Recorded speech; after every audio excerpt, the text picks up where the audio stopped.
Take a journey on the Silk Road, Marco Polo's ancient route to China. Produced at a cost of $50 million and requiring over 10 years to produce, the Silk Road video collection is comprised of separate adventures linking ancient and modern-day Asia. Broadcast to outstanding critical acclaim in over 25 countries, the Silk Road is now available on video for the first time. With the entrancing music of Guitarro as a backdrop, each of the episodes in the collection focuses on the history, art, and culture of one of the world's most inaccessible regions.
A raging sandstorm from the Taklamakan desert blew across the road ahead of the Sino-Japanese expedition.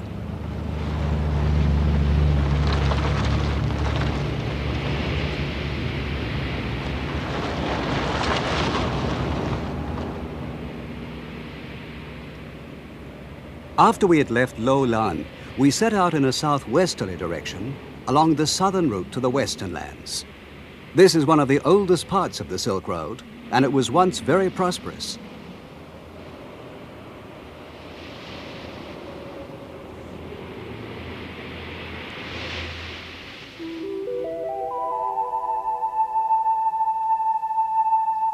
"170 kilometers, or 100 miles from the kingdom of Lo Lan, we reached the ruins of the ancient Buddhist city of Miran. We could see an old earthwork through the sandstorm, which was getting worse. The Tower of Miran was being seen by foreign eyes for the first time since it was rediscovered by the British explorer Oral Stein at the beginning of the 20th century. Here, Stein had found beautiful products of the mixing of two civilizations. This mural painting is of an angel with wings. It's a bit like a Western seraph, but the hair, with only one lock on the left-hand side, shows an Eastern influence.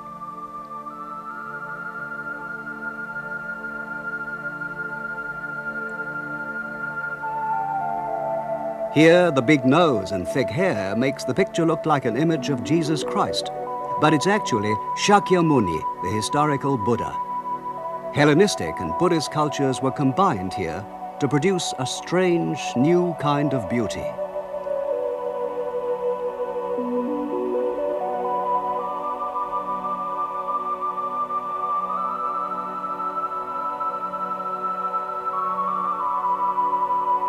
This castle was built of big sun-dried bricks in a square, about 70 meters or 200 feet to the side. It was a fort built by the Tibetan people who came here from the south in the 8th century. The Tibetans disappeared during the 11th century, and since that time, Miran has been buried under the desert sand.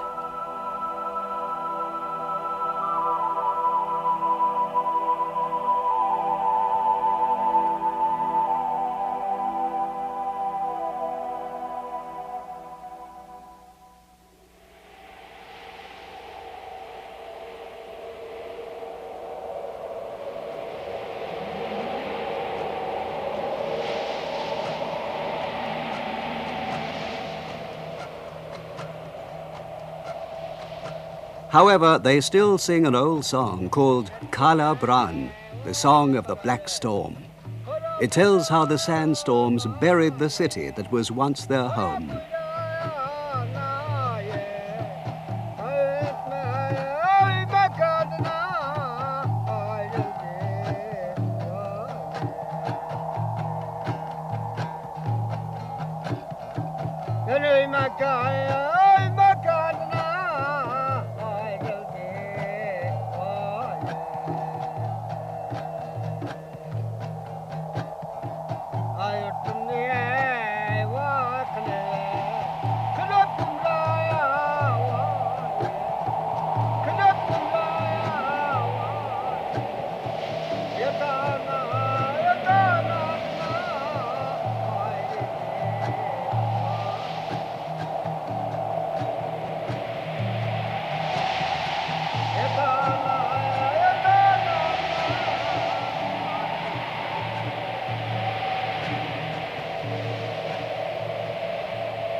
The Kunlun Mountains are covered with permanent snow, and this southern route to the western lands marks the boundary between the Kunlun Mountains to the south and the Taklamakan Desert to the north.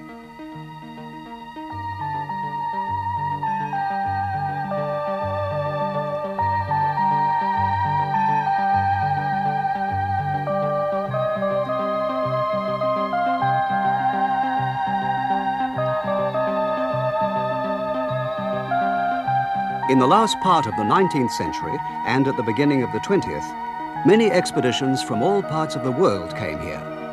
The last was the British expedition led by Stein, which came in 1914. We were the first foreigners to come here for 65 years.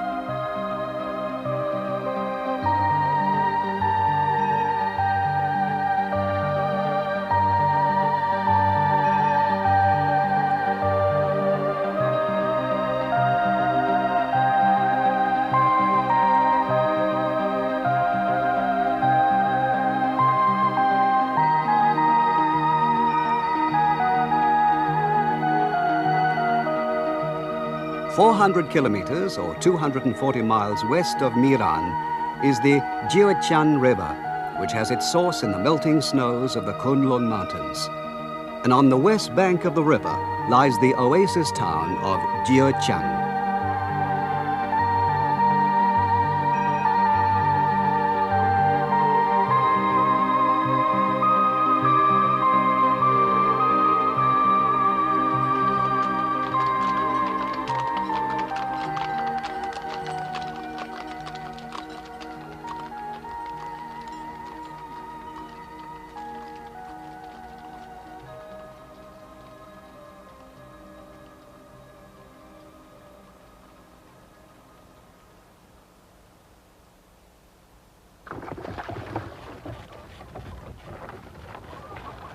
One of the few oasis towns to be found along this southern route, Jiuechan is quite big. It has a population of 35,000, of which 85% are Uyghurs. This was the first time for us to see Uyghurs. They have big noses and well-marked features, and they're obviously different from any of the other people we'd met so far on the Silk Road. To the Japanese, they seem quite Western-looking.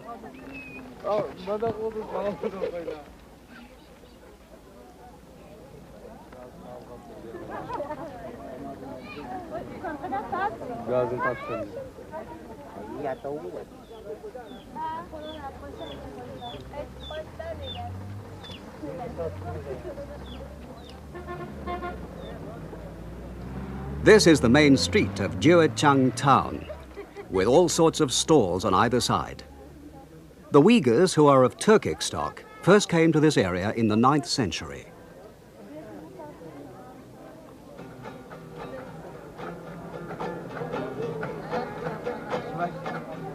Today, they've settled around the Taklamakan desert, and they're the principal inhabitants of the Xinjiang Uyghur Autonomous Region.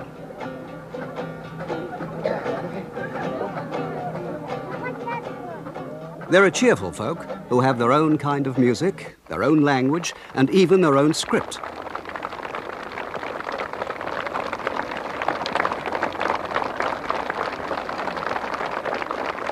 The expedition was warmly welcomed by the children of the Jiuchang First Elementary School. This school is only for Uyghurs, the town's majority inhabitants, and it has 500 pupils, more than there are at the Chinese school, which is called the Second Elementary School. In the lower classes, they learn in the Uyghur language, but they start to learn Chinese in the 4th grade. The children gave a hearty welcome to the first foreigners most of them had ever seen.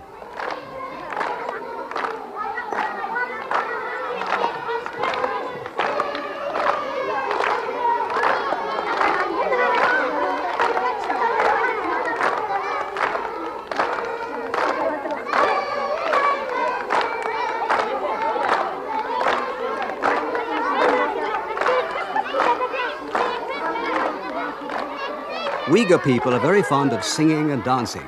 In fact, whatever their age, whenever they get together, they start to sing and dance. This is a nomadic song that they still sing in memory of the old days. But even today, you can still find a special corporation in Jiuchang for nomadic herdsmen.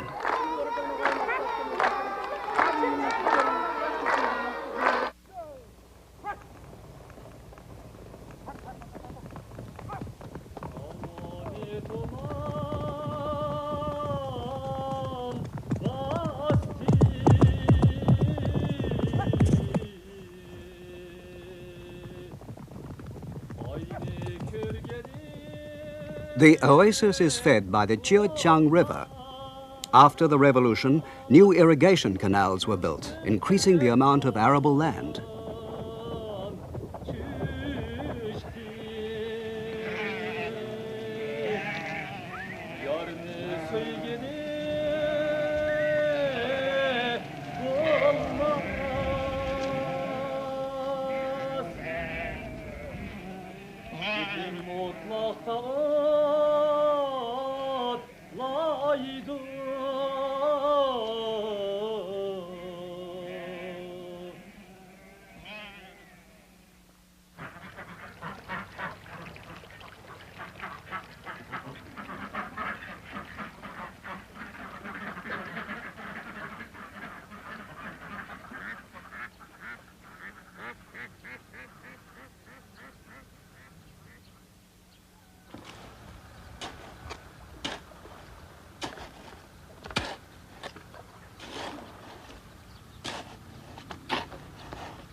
We talked to one of the Uyghur farmers whose name was Mai Tohoti.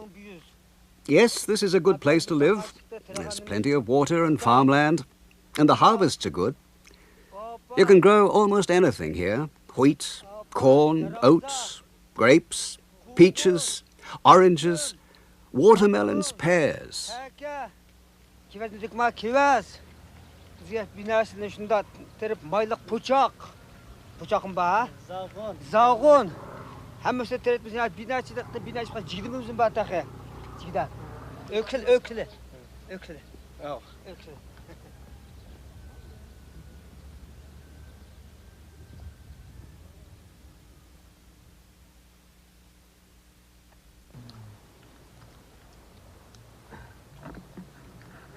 The people's houses are made of mud bricks, and in the summertime they often eat in the open air under the grapevines.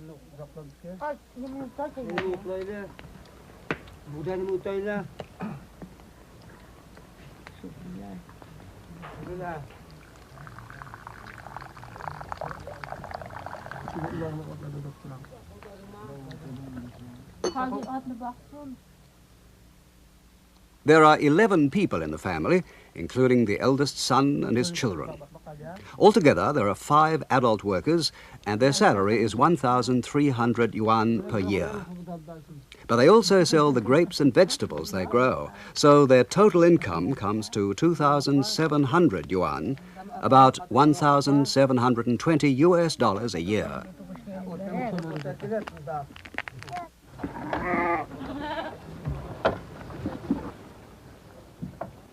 But they have their own goats for meat, and they grow most of their other food, so they're comparatively rich. Mr. Mai Tohoti said his family could be considered middle class in Jiechang.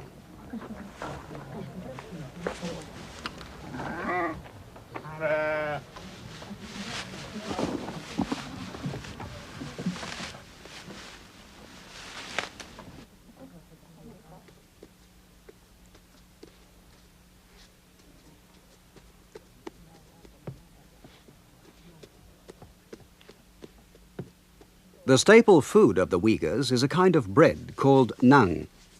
It's made of wheat flour kneaded out flat and round and baked in a simple oven.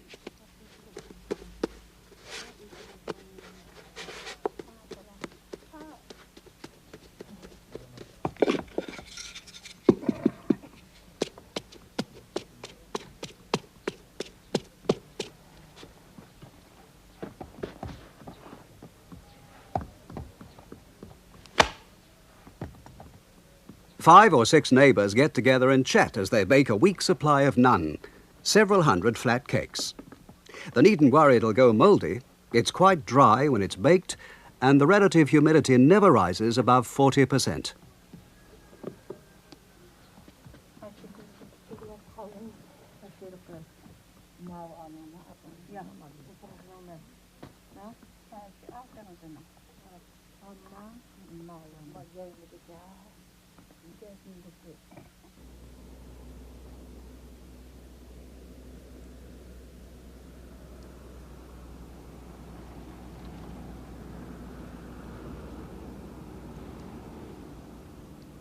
"360 kilometers, or 200 miles west of Jiechang, is the town of Mingfeng.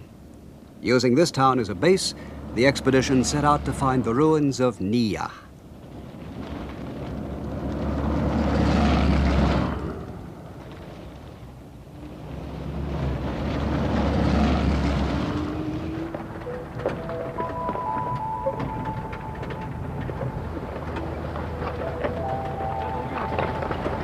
To reach Nia, you go 110 kilometers or 70 miles north along the Nia River into the Taklamakan desert.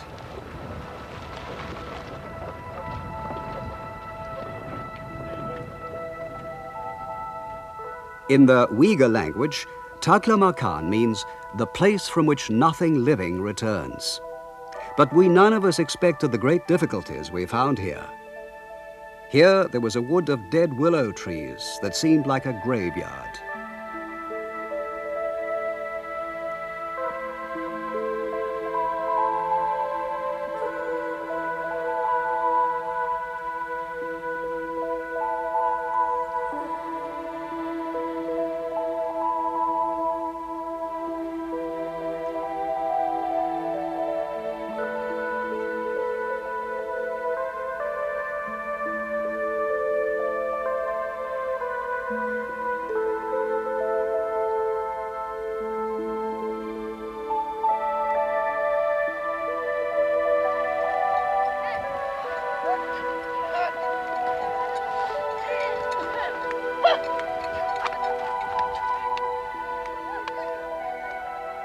In the dead forest, we found a herd of camels.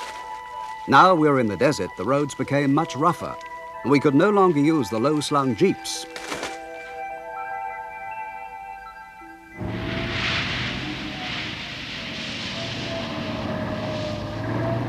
We had to transfer all our equipment into trucks, and the team had to ride in the open vehicles in the hot sun.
It took 10 hours to travel the 88 kilometers or 50 miles from Mingfang.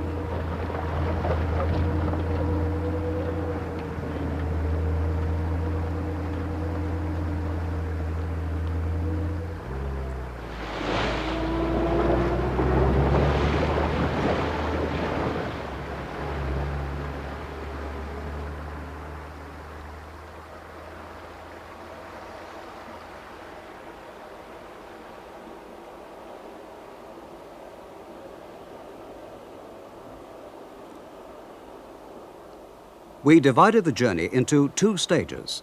The first by truck along the Nia River as far as Damazar, the second by camel for the remaining 30 kilometers or 18 miles to Nia, 1 day's journey.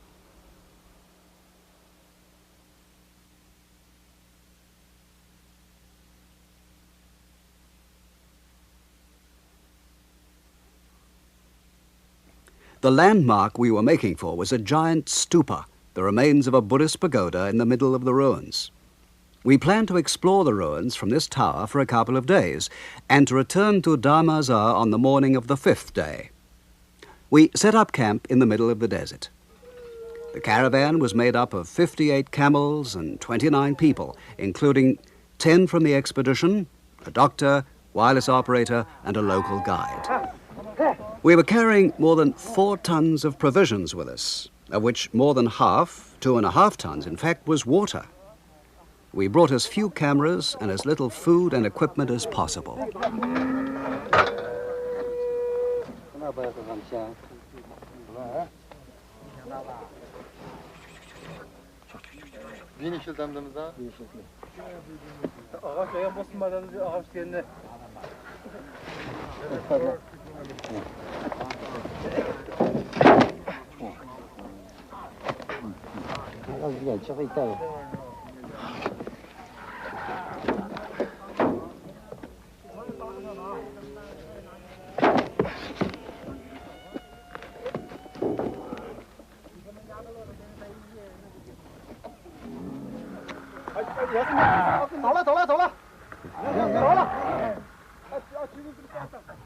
One camel should be able to carry more than 150 kilograms or 300 pounds, but there are always a few that refuse to budge with such a heavy load. And since we'd been forced to take them from 4 different villages, several were already skittish and nervous. Our original plan was to set out on the 2nd day at 9 in the evening, but we were not yet ready by noon next day.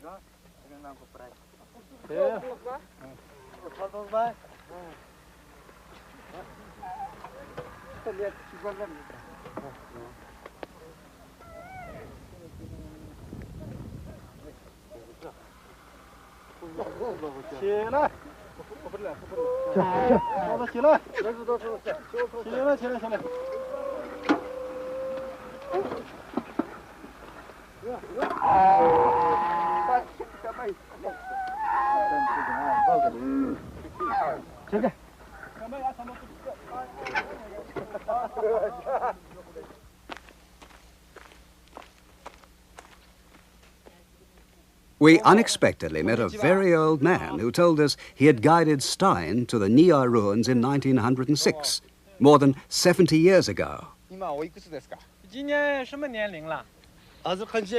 Hello, I'm now 92 years old. I remember we found an old pot with a lot of red papers inside it. It must have been written documents. I know it was very cold at the time we found them. I didn't like it too much.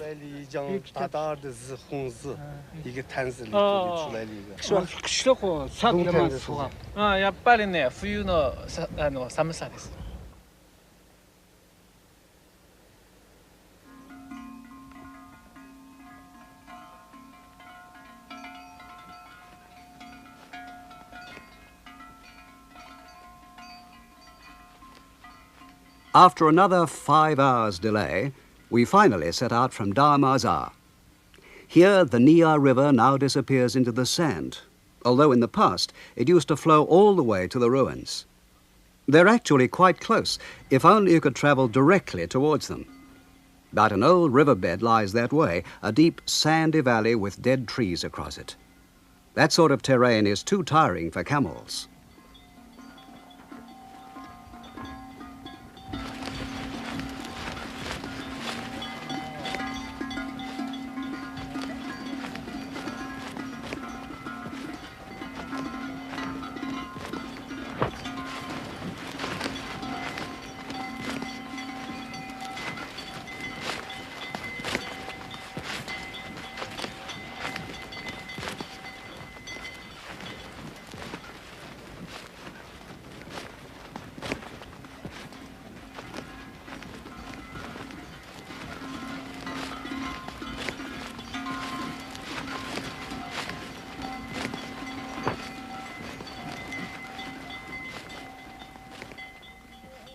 So, avoiding the valley route, we went westwards into the desert, and then turned north when we reached a comparatively flat place.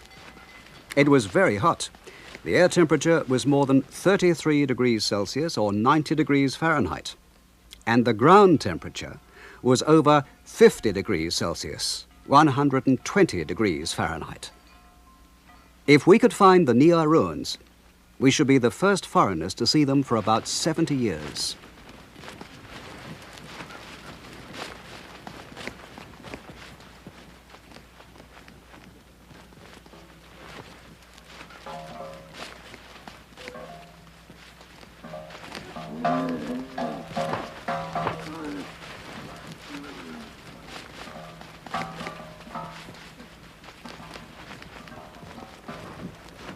If you travel a long way by camel, the leader keeps their speed to about 3 kilometers or 2 miles an hour.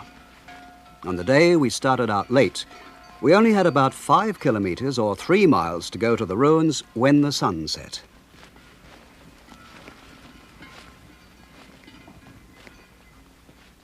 So we gave up for the day and made camp, as the Uyghur caravan master thought it'd be too dangerous to travel by night.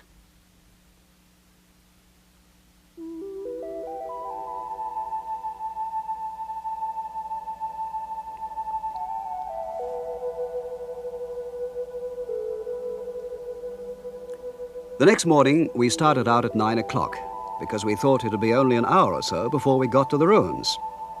It was very hot, and even at that early hour of the morning, it was already almost 30 degrees Celsius, 90 degrees Fahrenheit.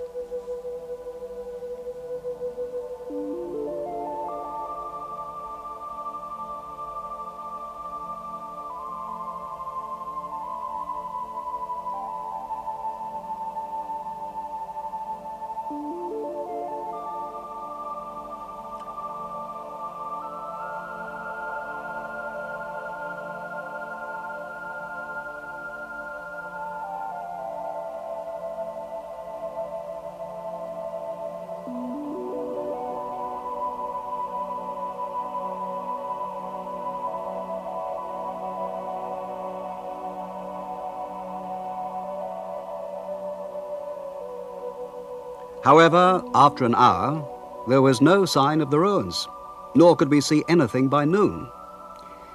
We kept on after a quick lunch without the usual rest every 2 hours.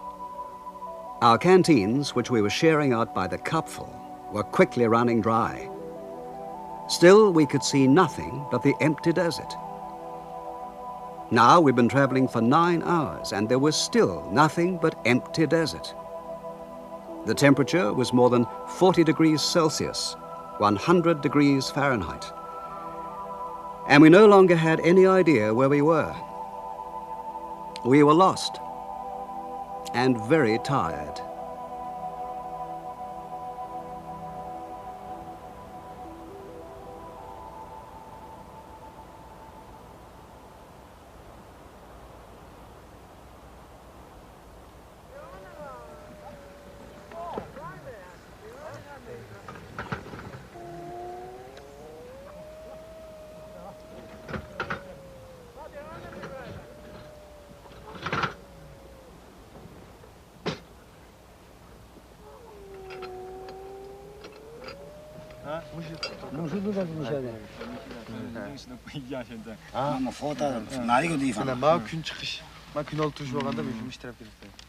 We held a hasty conference in the usual mixture of 3 languages, Japanese, Chinese, and Uyghur. But we could only conclude that we must somehow have missed the ruins.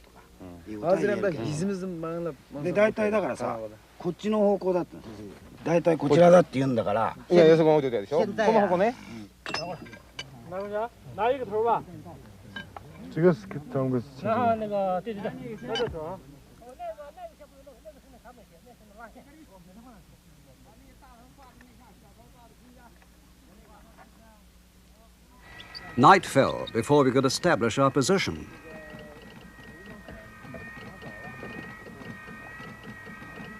We sent a radio message to the emergency base at Mingfang, and the guides divided themselves into 3 groups which would scout round and try to find the ruins.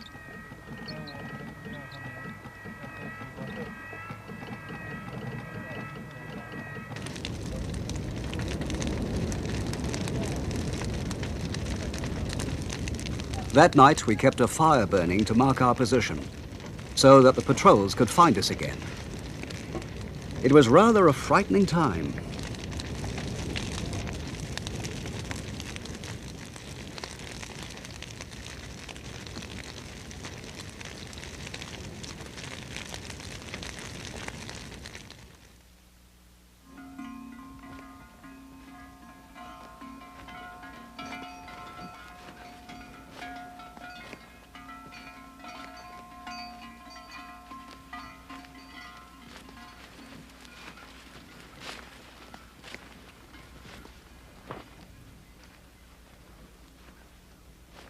However, one scouting party brought good news.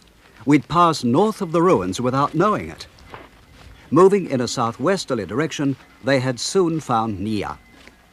But it was only on the 4th day after leaving Minfang that we finally arrived.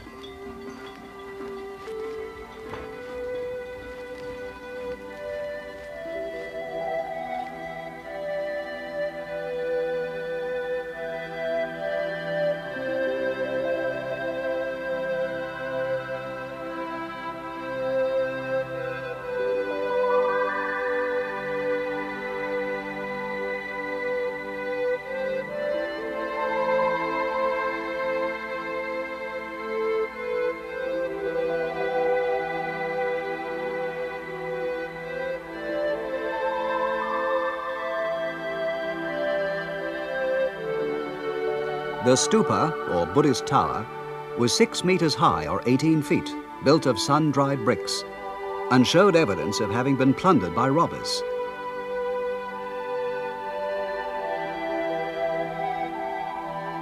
The Nia ruins cover an area 20 kilometers or 12 miles north to south by 10 kilometers or 6 miles east to west, centered at this stupa.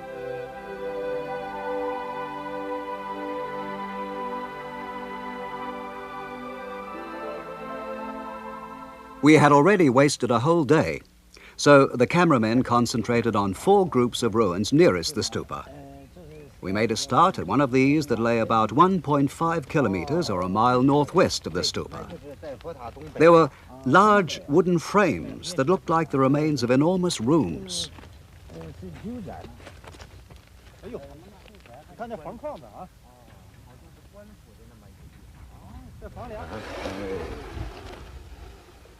Measuring, we found that each was about 8 meters square or 25 feet. When we compared what we were looking at with Stein's diagrams, we realized we were in the group of ruins he had called N1.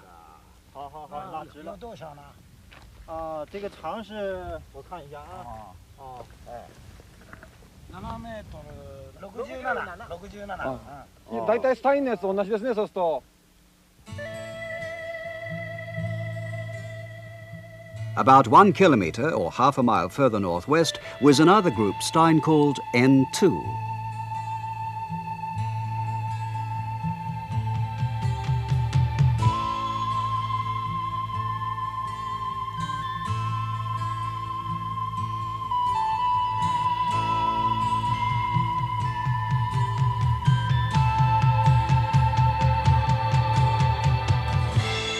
One big building had perhaps been some sort of city hall, and it had a smaller house next to it with an enclosure for goats. People of many different occupations, officials, farmers and others, had all lived together here. We had the uneasy feeling that even after more than a dozen centuries, the real owners might suddenly appear again.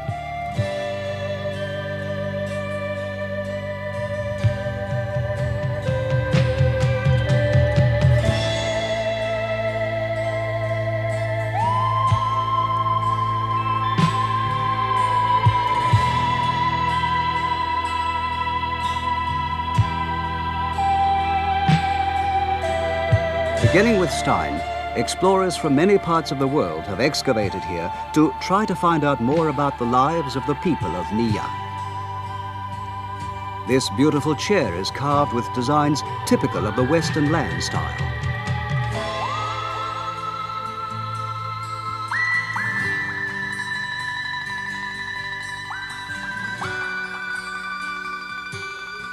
This tiny Buddhist image is small enough to hold in your hand. You can find traces of Buddhism everywhere.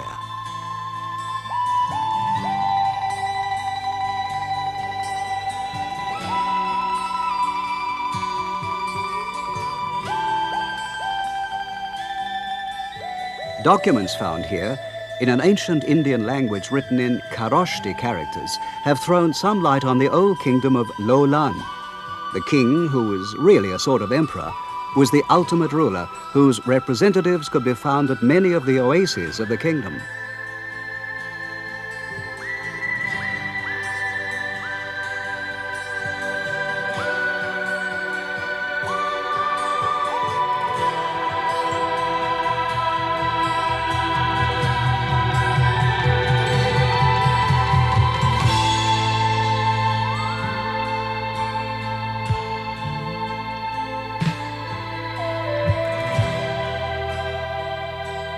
It's clear there must have been a well-developed central administrative system. About 3 kilometers or 2 miles south of the stupa, there was a great house which belonged to the local chief, who was appointed by the king of Lo Lan and who was called Choboji.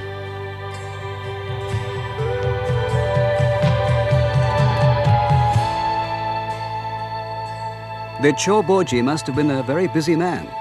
We know he had to collect the taxes and administer the region, to supervise the passage of travelers along the Silk Road, to witness the adoption of children, and to act as a sort of marriage counselor. Many people must have come to his great house, which was more like a small palace. It occupied an area of about 700 square meters or 7,000 square feet and had a huge reception room, more than 70 square meters or 700 square feet in size, strongly built with solid pillars. Stein said that the houses of Nia were well built and that they were very large.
Originally, there was an avenue with trees on either side going westwards from the chief's house, though almost every trace of it has now disappeared.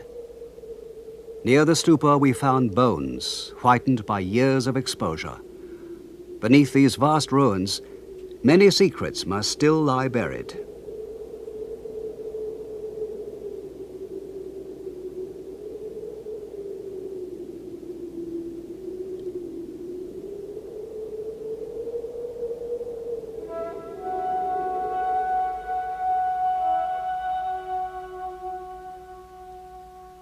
Here are the mummies of a man and his wife, found in one of the graves in the Nia ruins.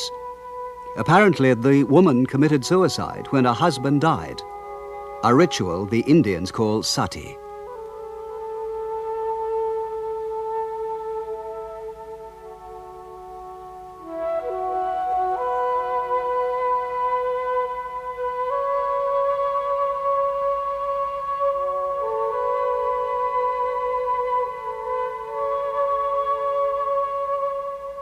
Their hands are clasped together, and on one hand we can see a ring. We can almost read a story of a great love, like that of the woman in Lo Lan with the heron feathers in her hair. Around the body of the man was wrapped a silk robe that bore 4 Chinese characters, a prayer for eternal bliss.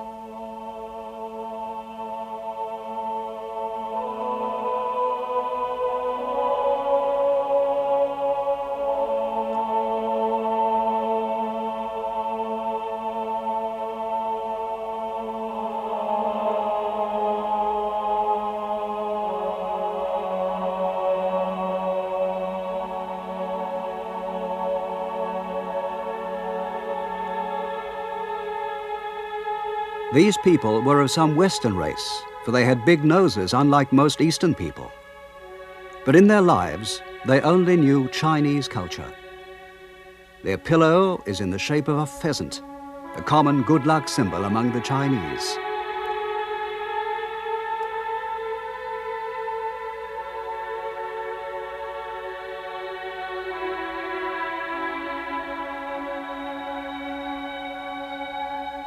And their combs and cosmetics basket were made from the wood of the wisteria tree, a typically Chinese material.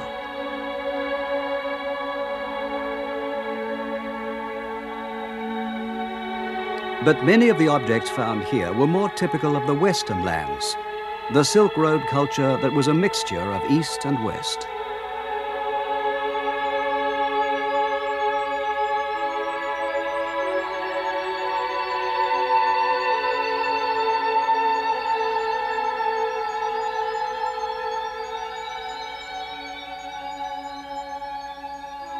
The famous Sino-Kharoshthi coins were in use in Nia. They had Chinese characters on one side and Kharoshthi writing on the other. Then suddenly, in the middle of the 4th century AD, Nia disappears from view. Nothing is known about its collapse. Perhaps as the Nia River gradually dried up and the desert advanced, the people had to trek south to find the necessities of life. Drought must have forced them to leave the country they'd inhabited for so long and to move away in search of water.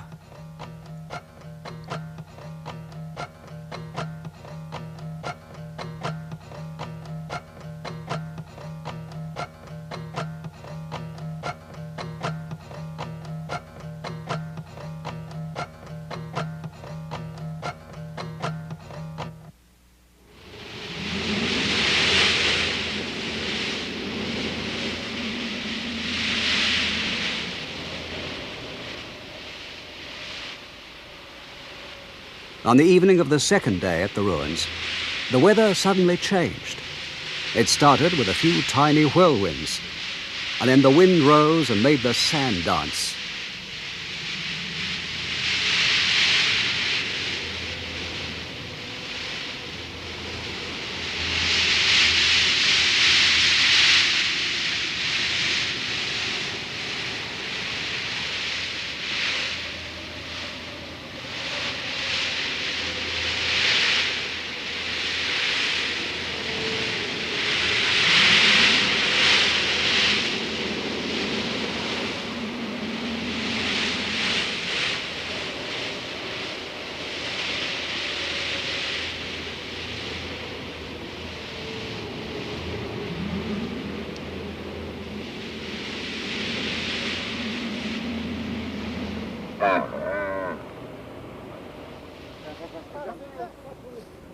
The camels were now very tired. They'd endured many days with an air temperature of over 40 degrees Celsius, 100 degrees Fahrenheit, and a ground temperature of almost 50 degrees Celsius, 120 degrees Fahrenheit. They'd reached the limit of their endurance and began noisily to call for water. We gave them most of what we had left.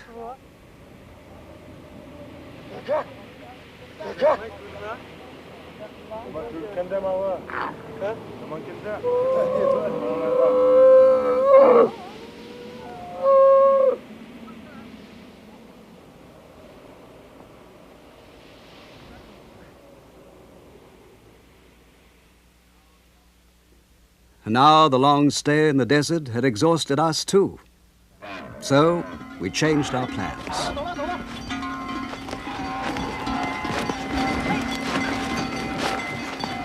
The caravan master decided it was a time to ignore the danger of night travel. We'd leave Nia at midnight. He warned us, but don't fall asleep. Anyone who falls off his camel will be left behind. The Nia ruins disappeared rapidly into the darkness of the moonless desert night.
Take a journey on the Silk Road, Marco Polo's ancient route to China.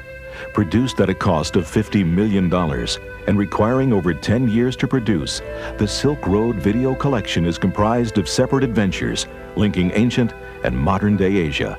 Broadcast to outstanding critical acclaim in over 25 countries, the Silk Road is now available on video for the first time. With the entrancing music of Gitaro as a backdrop, each of the episodes in the collection focuses on the history, art, and culture of one of the world's most inaccessible regions. In the glories of ancient Chang'an, you'll visit the starting point of the Silk Road, Chang'an, the world's largest city in the 7th century. You'll see the incredible clay army, buried for almost 2,000 years. The discovery of these 6,000 statues was an archaeological triumph, and the Silk Road crew were the first foreigners allowed to photograph it. Thrill at the sculptures deep in the world's largest tomb, and then enter China's most hallowed Buddhist temple. Examine the hidden underground murals of a legendary princess, and walk the only man-made object visible from outer space, the Great Wall of China. In 1,000 kilometers beyond the Yellow River, you'll cross the Yellow River in a goatskin raft. Gaze in awe at the same giant Buddha that Marco Polo saw 700 years ago. Look with amazement at the huge water wheels that irrigate miles of Chinese croplands. And visit the secret caves of Bingli Sea, never before photographed by a television crew. Then transverse the forbidden corridor between the mountains and the Gobi Desert, where the Huns battled the Chinese for control over the most prized horses in the world. In the art gallery in the desert, you'll tour the legendary Magao Caves at Dunhuang, over 500 caves filled with more than 3,000 murals and statues, dating back to the 4th century AD, an oasis of history located in the middle of the Gobi Desert. These incredible man-made caves are an architectural masterpiece and the dream of art scholars around the world. Now, you will be among the first Westerners to visit them, and you'll see for yourself why these artifacts are considered to be among the most priceless treasures on Earth. In the Dark Castle, you'll encounter a mysterious ghost castle situated in the Gobi Desert. These ruins are all that remain after Genghis Khan obliterated the legendary city of Karakoto and exterminated the people that built it. After the Russian explorer Kozlov unearthed the castle, he took its incomparable treasures to the Russian art museum, the Hermitage. The castle, believed by the Chinese to be cursed, has not been entered for over 50 years until now. The castle stands near the Russian-Chinese border and is in a sensitive military zone normally closed to anyone but the Chinese army. You can only visit this region today via the Silk Road. The journey continues in search of the lost kingdom of Lulan, where you'll discover a lost kingdom which vanished into the sands of the desert. Join the first journey in half a century to seek these ruins. You'll uncover Silk Road relics that have been buried for over a millennium, and you'll unearth a mummy that's been preserved in a secret grave for over 2,000 years. The wind-carved rocks of the desert surround you at every turn. You'll gaze in amazement at the beauty that has taken nature an eternity to create. Across the Taklamakan Desert, you'll be the first foreign visitors in over 75 years to visit the ancient Buddhist city of Miran. Visit the beautiful home of a Chinese farmer and his family, and the gardens and vineyards that surround their land. Meet nomads in an oasis town, and be delighted as the village children sing and dance for you. You'll then attempt to cross the desert described by the locals as the place from which nothing living returns. After losing your way in the 120-degree heat, your caravan will stumble into ancient ruins and then attempt a night escape across the desert to safety. The Silk Road is an opportunity to travel through Asia as never before possible. Experience a voyage into the past by visiting the present. Examine the art, thrill to the scenery, and enjoy the hospitality of the people of these far-off regions. Your copy of the Silk Road will be your passport to an unforgettable journey.